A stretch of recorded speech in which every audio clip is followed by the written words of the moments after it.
Ons almal was al daar waar jy 'n groot bek geelvis vang, foto's neem en na die tyd nie tevrede is met die foto's nie.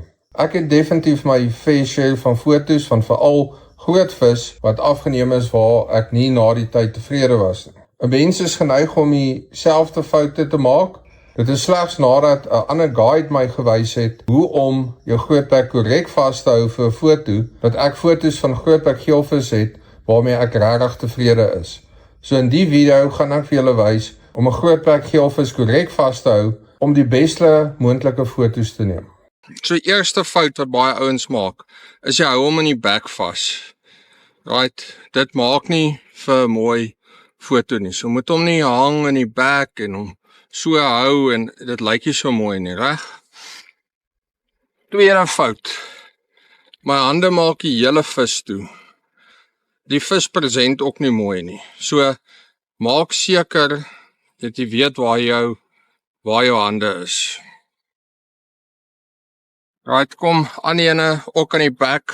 Oeps, hier langs jou lyk glad nie goed nie.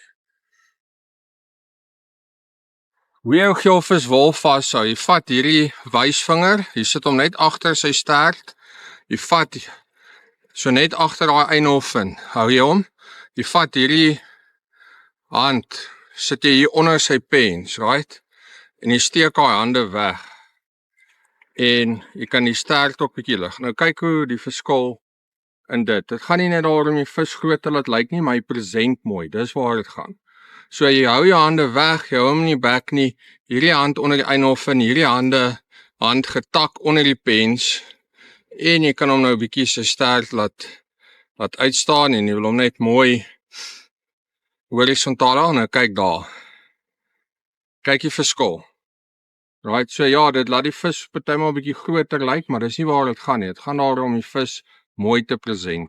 Dis waar dit gaan, dat jy die vis mooi kan sien. Dis hoekom ek altyd 'n gewig ook sal bysit, dat die vis, julle nie dink die vis groter as wat hy regtig was nie.